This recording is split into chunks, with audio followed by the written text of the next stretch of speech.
नमस्कार, आप देख रहे हैं न्यूज 24। मैं हूं आप सभी के साथ विपनेश माथुर और आज ब्रेकिंग विद एजेंडा में बात पश्चिमी यूपी दिलाएगा जीत, ये है बड़ा सवाल। आज बात पश्चिमी यूपी किसके साथ होगी इसके बारे में करेंगे। पश्चिमी यूपी पर चर्चा इसलिए जरूरी है क्योंकि किसान आंदोलन के बाद झारखंड एक ऐसा गढ़ बन गया है जहां जीत की पताका कौन फहराएगा, इस पर बड़ा सवाल बना हुआ है। बीजेपी कृषि कानून रद्द करने के बाद उम्मीद कर रही है कि किसान उसके साथ आ जाएंगे, तो अखिलेश यादव जयंत चौधरी के साथ गठबंधन करने की उम्मीद लगाए बैठे हैं। वहीं कांग्रेस पश्चिमी यूपी के मुसलमानों को अपनी तरफ साधने की कोशिश में जुटी है। तो कुल मिलाकर झारखंड में अभी तक की तस्वीर साफ नहीं है कि कौन वहां परचम लहराएगा। 2017 में बीजेपी ने यहां एक तरफा जीत हासिल की थी, क्लीन स्वीप किया था। 136 सीटों में से 103 सीट हासिल की थी। 2012 में जिस समाजवादी पार्टी के पास यहां की 58 सीटें थी, वो 2017 में 27 सीटों पर सिमट कर रह गई। तो इस बार यहां क्या होने वाला है? बीजेपी इस इलाके के विकास के लिए सौगात पर सौगात दिए जा रही है, तो अखिलेश अपने यमुना एक्सप्रेसवे के सहारे आस लगाए बैठे हैं और हल्ला बोल रहे हैं। पीएम मोदी भी इस इलाके में कई ताबड़तोड़ दौरे कर सकते हैं। प्रियंका गांधी लगातार इस इलाके में अपना जनाधार बढ़ाने में जुटी हुई हैं। तो नेताओं की हुंकार तय करेगी जीत हार, और इस पर करेंगे बड़े पैनल के साथ बड़ी बहस। और कल अमित शाह, प्रियंका गांधी ने पश्चिमी यूपी में हुंकार भरी और अपने अपने वोट बैंक को साधा है। सुनिए जरा। गया है अखिलेश जी, कहां से चश्मा लाए हो, किस चश्मे से देखते हो? आपके 5 साल और योगी जी के 5 साल मैं तुलना लेकर आया हूं।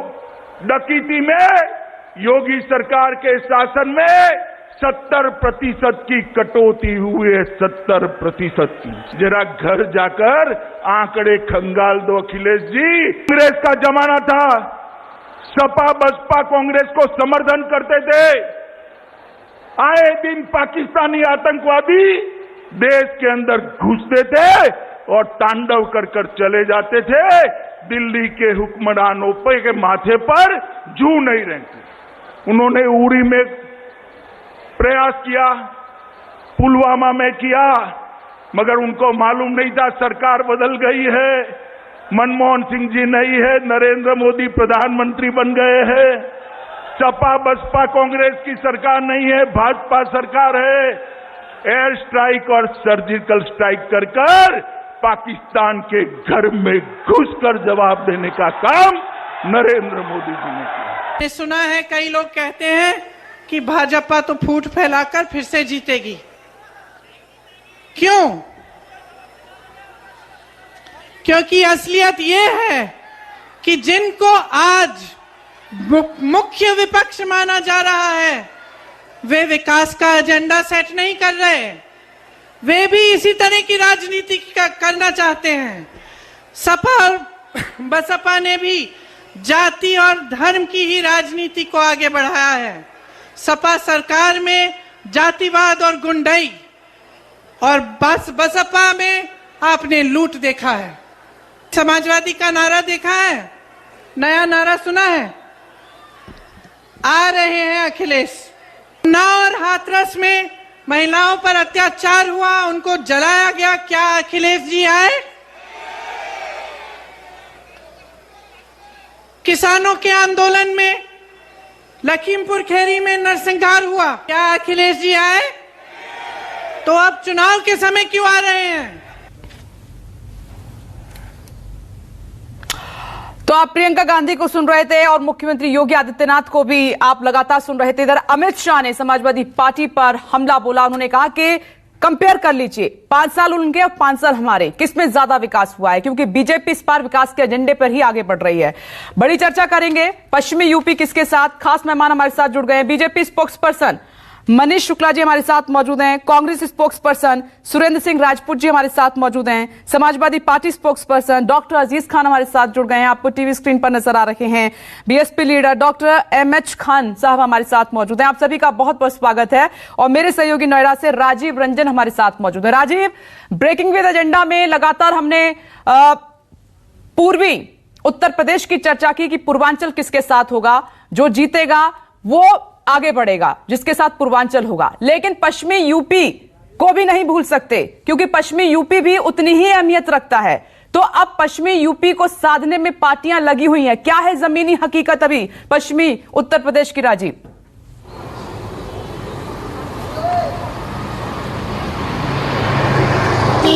देखिए विप्लेश, जिस तरह से पूर्वांचल है उसी तरह से पश्चिमी उत्तर प्रदेश है। इनफैक्ट उत्तर प्रदेश के जो चारों इलाके हैं करीब करीब आप देखिए उसमें सीटों की संख्या बराबर ही है। और जिस तरीके से उसमें आज जो हम चर्चा कर रहे हैं उसमें सबसे इम्पोर्टेंट और सबसे दिलचस्प बात यह है कि मुझे याद नहीं पड़ता कि इस तरह का करारा हमला प्रियंका गांधी ने अखिलेश यादव पर कभी किया हो। आपको याद होगा अभी ज़्यादा दिन बीते नहीं, पिछले चुनाव में ही कांग्रेस पार्टी और अखिलेश यादव में गठबंधन हुआ था और अखिलेश यादव भी आम बातचीत में प्रियंका और राहुल पर सीधा हमला करने से बचते हैं। लेकिन इसकी शुरुआत अब प्रियंका गांधी ने कर दी है और इंटरेस्टिंग बात यह भी है कि कहां से की है ये भी देखना होगा। मुरादाबाद वो गई थी और ये जो बेल्ट है वहां माइनॉरिटी वोट्स की संख्या बहुत ज्यादा है। एक समय में अजहरुद्दीन, आपको याद होगा अजहरुद्दीन यहाँ से सांसद थे। पिछला चुनाव भी इमरान प्रतापगढ़ी को यहाँ से प्रतापगढ़ से ले आकर के जो शायर है उनको लड़ाया गया था, लेकिन सपा ये सीट जीत गई थी। तो रामपुर, मुरादाबाद, बरेली, ये जो पॉकेट है संभल, इस इलाके में मुस्लिम वोटों की संख्या काफ़ी है। और प्रियंका गांधी का जो इशारा था वो बात जाति धर्म की कोई भी पार्टी कोई भी नेता करे, लेकिन सारे लोग उसी इक्वेशन को दिमाग में रख करके बात करते हैं। जहां तक पश्चिमी उत्तर प्रदेश की बात है, सहारनपुर से लेकर के ये नोएडा तक जो 14 जिले आते हैं, इसमें निश्चित तौर पर पिछले 3 चुनाव में भारतीय जनता पार्टी का बहुत दमदार प्रदर्शन रहा है। उसके इर्द गिर्द कोई पार्टी नहीं रही है। हालांकि सपा बसपा ने जब गठबंधन किया तो ये माना जा रहा था, लेकिन फिर भी यहाँ पर कुछ खास नहीं कर पाई। और दूसरी बात यह है कि पश्चिमी उत्तर प्रदेश के जो वोटर हैं वो बहुत बेचैनी और बेसब्री से इंतजार कर रहे हैं कि अखिलेश यादव और जयंत चौधरी का क्या हुआ। 1 हफ्ते से ज्यादा हो गए दोनों के फोटो ट्वीट किए हुए। क्या इनमें बात बनी या बिगड़ रही है, कहाँ मामला पेंच फंसा हुआ है, इसका भी ऐलान नहीं हो रहा है। आज हम 3 दिसंबर को बात कर रहे हैं। 5 जनवरी 2017 को पिछली बार चुनाव का ऐलान हो गया था। अगर उसी डेट को आप सामने रखें विपनेश, तो 1 महीने से कम समय बचा हुआ है। लेकिन अलग अलग इलाकों में जो चीज़ हो रही है, तो पश्चिम में बहुत कुछ ये तय करेगा कि सपा, रालोद और अगर आज़ाद आ जाते हैं तो इनका गठबंधन बनता है कि नहीं बनता है और सीट शेयरिंग किस तरीके की होती है।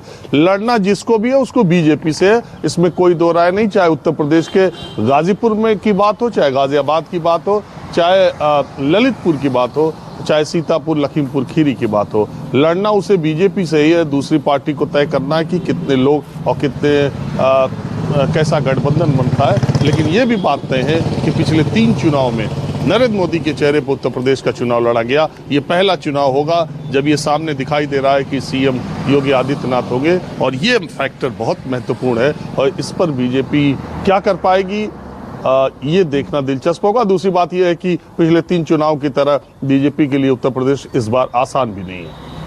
बिल्कुल राजीव, आप सही कह रहे हैं। ये चर्चा की शुरुआत कर लेते हैं और मनीष शुक्ला जी, मैं आपसे चर्चा की शुरुआत कर रही हूं। क्या लग रहा है, 2017 में एक तरीके से बीजेपी ने लहर में क्लीन स्वीप किया था, आप तकरीबन 136 सीटों में से 103 सीटें जीत गए थे। इस बार आसान लग रही है लड़ाई, क्योंकि इस बार बीजेपी के लिए कई बड़े चैलेंजेस हैं। एक तरफ किसान हैं, दूसरी तरफ अपोजिशन पार्टियां हैं।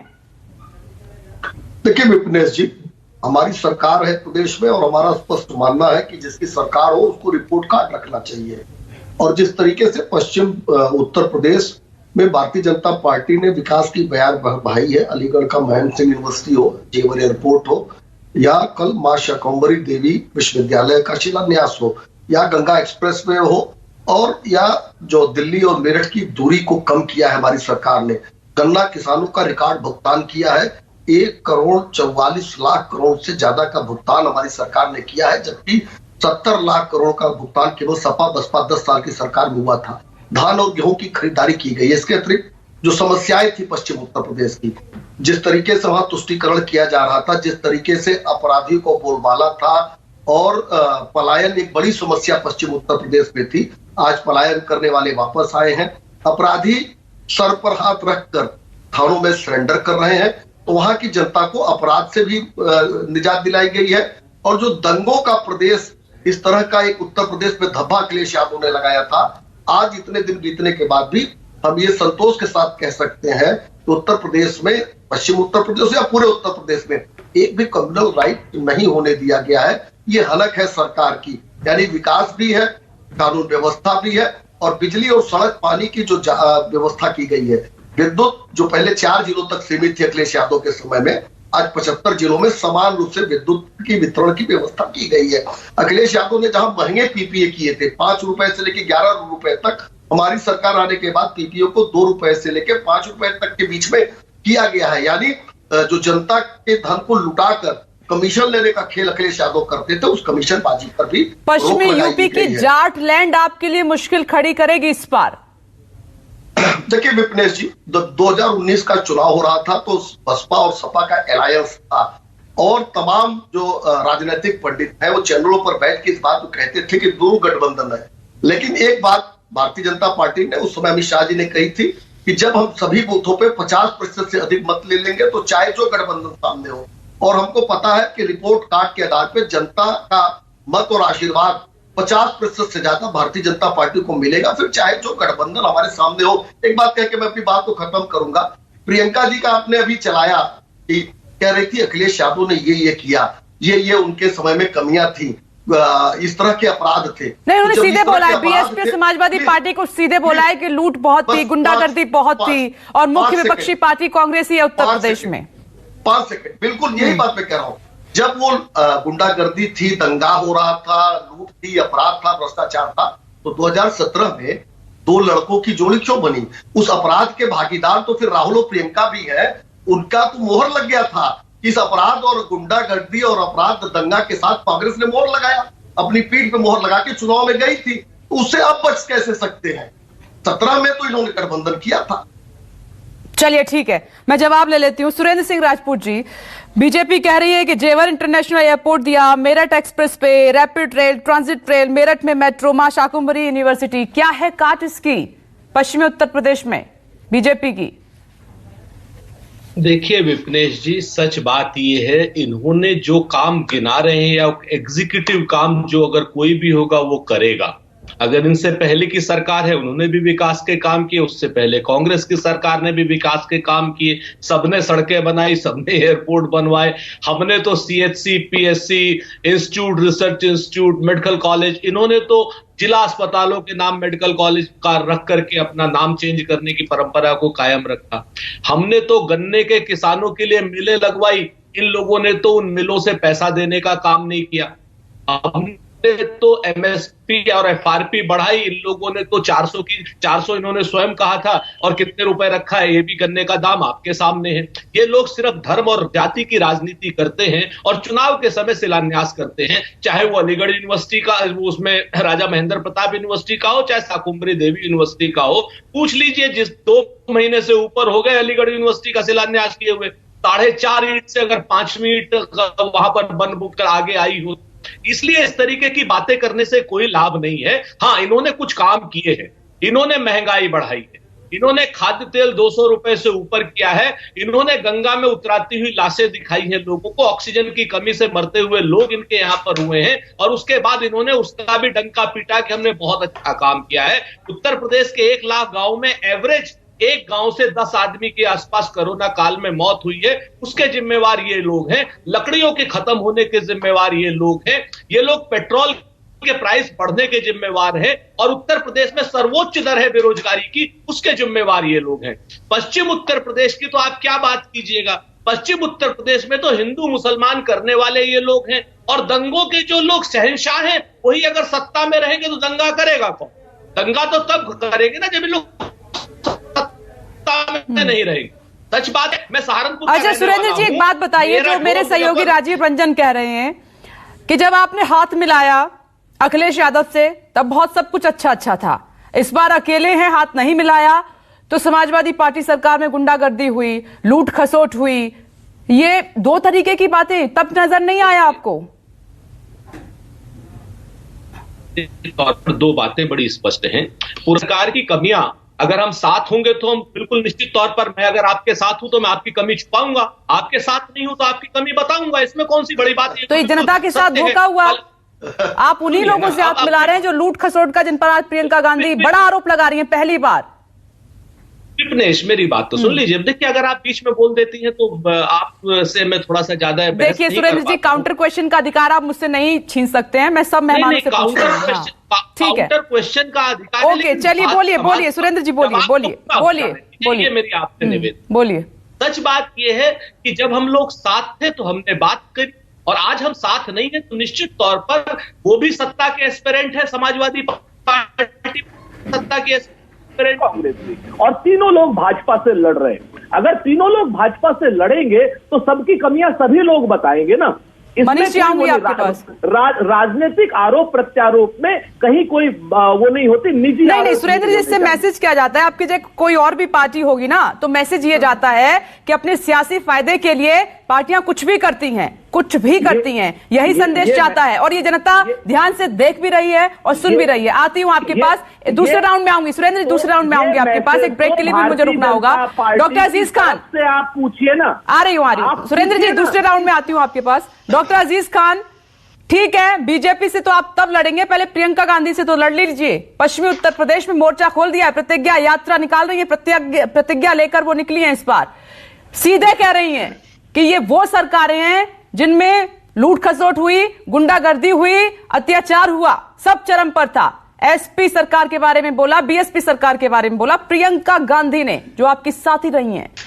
बीजेपी को तो आप तब जवाब देंगे, पहले प्रियंका गांधी से तो निपटिए। और साथ ही कहा कि हम विपक्ष की भूमिका में है, मेन बड़े मुद्दे हुए, अखिलेश यादव नहीं निकले घर से। देखिए विपनेश जी, मैं तो बड़ा अचंभित हूं।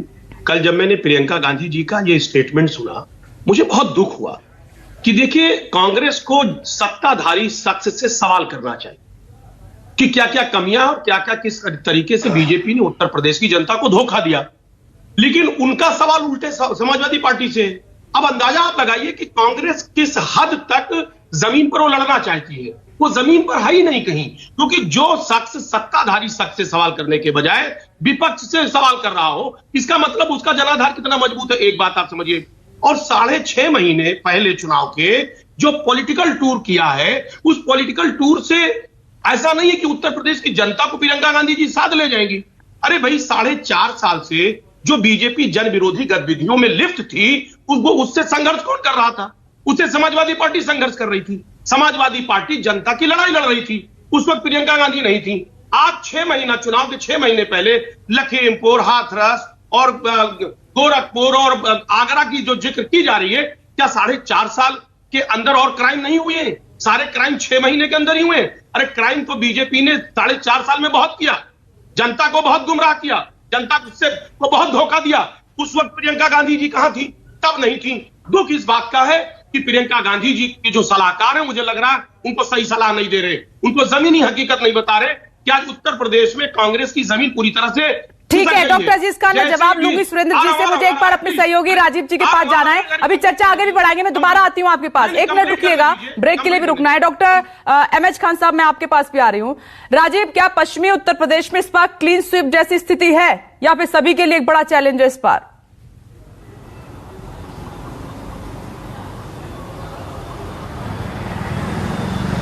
नहीं, देखिए विपनेश, पहले जैसे मैंने कहा ना, पिछले 3 चुनाव में स्थितियां बिल्कुल दूसरे तरह की थी, इस चुनाव में दूसरे तरह की है। पिछले चुनाव में सबसे बड़ा जो मुद्दा है वो किसान आंदोलन कतई नहीं था। किसान आंदोलन इस बार बहुत बड़ा मुद्दा है, और वो पश्चिमी उत्तर प्रदेश का ही है। पूर्वी उत्तर प्रदेश के किसी शहर में, किसी जिले में कोई बड़ा आंदोलन हुआ, कोई धरना प्रदर्शन भी हुआ, वो मुझे याद नहीं है। और वहाँ के किसानों का समर्थन या विरोध वो सब उदासीन है। लेकिन यहाँ के किसान मुखर थे, यहाँ के किसान बॉर्डर पर भी थे, यहाँ के किसान ने आंदोलन में हर जगह हिस्सेदारी की है। अब उसका नतीजा कानून वापस होने के बाद क्या आएगा, ये देखा जाएगा। दूसरी बात यह है कि पीछे 7 सालों में 2-3 चुनाव जो हुए हैं, खास करके मैं मुजफ्फरनगर कांड जो हुआ था, कवाल कांड, उसके बाद जिस तरह का ध्रुवीकरण पिछले 3 चुनाव में हुआ पश्चिमी उत्तर प्रदेश में, और वो तकरीबन 14 जिलों पर उसका असर है, वो ध्रुवीकरण अब थोड़ा नरम होता मुझे दिखाई देता है, क्योंकि वक्त काफ़ी बीत भी गया है। तो अगर वो वैसा नहीं हुआ तो भारतीय जनता पार्टी के लिए दिक्कत है। और दूसरी बात यह है कि जिस तरह की काम की बात कही जा रही है, बिल्कुल काम के नाम पर ये चुनाव होने वाला नहीं है। और नहीं, आप ये बात बिल्कुल सही है कि चाहे राजा महेंद्र सिंह यूनिवर्सिटी हो, चाहे जेवर एयरपोर्ट हो, चाहे शाकुंभरी यूनिवर्सिटी हो, चाहे पूर्वांचल यूनिवर्सिटी जो आजमगढ़ में सिर्फ शिलान्यास का काम हुआ है। ये ऐसा नहीं है कि आप बन के आपके सरकार में तैयार हो गया और आप इसकी बात कर रहे हैं। दूसरी बात यह भी है कि विकास के नाम पर वोट कतई नहीं मिलता है। ये अखिलेश यादव खुद ये मानते हैं और मेरे साथ इंटरव्यू में खुद भी बोल चुके हैं कि विकास पर वोट मिलना होता तो आजादी के बाद जितना काम मेरी सरकार ने किया मुझे वोट मिलना चाहिए था, लेकिन जिस तरह का वोट नहीं मिला तो मैं नहीं समझ सका। दरअसल क्या है कि 2014 के चुनाव में जब अखिलेश यादव को मात मिली लोकसभा चुनाव में, तब उन्हें लगा कि विकास जरूरी है। तब उन्होंने लखनऊ एक्सप्रेसवे बनवाया, लखनऊ मेट्रो बनवाई और तमाम चीज विकास के बहुत सारे प्रोजेक्ट बनवाए और पूरे भी कर दिए रिकॉर्ड समय में। लेकिन जब 2017 का चुनाव हुआ तो भारतीय जनता पार्टी उनको जातिगत समीकरण पर ले गई। 14 मोदी के नाम पे जीता, 17 जातिगत समीकरण भारतीय जनता पार्टी ने अपना दल, राजभर की पार्टी, इनके साथ गठबंधन करके जातिगत समीकरण भी साधा और धार्मिक ध्रुवीकरण भी किया। अब 2022 की चुनाव में थोड़ा पासा पलटा है, ओम प्रकाश राजभर भी उधर है और किसान आंदोलन है। तो अब समझ में आएगा कि इस लड़ाई, और दूसरी बात, इस बार केवल प्रधानमंत्री मोदी का चेहरा नहीं है। अब लोगों को यह पता है कि उनको योगी को वोट देना है। मोदी को वोट देना और योगी को वोट देना दो अलग अलग बातें। आप तो सही कह रहे हैं। 2022 का चुनाव बिल्कुल अलग सा होने जा रहा है। बहुत टफ रहेगा 2022 का चुनाव। मुझे एक छोटा सा ब्रेक इस चर्चा में लेना पड़ रहा है। ब्रेक के बाद डॉक्टर एमएच खान साहब, मैं आपके पास ही आ रही हूं सीधे। छोटा सा ब्रेक। नमस्कार, मैं हूं मानक गुप्ता। अगर आपको हमारा ये वीडियो पसंद आया हो तो इसे लाइक और शेयर जरूर करें और हां, हमें सब्सक्राइब और फॉलो करना ना भूलें ताकि आप देश और दुनिया की कोई खबर मिस ना करें। तो जुड़े रहिए हमारे साथ और देखते रहिए न्यूज़ 24।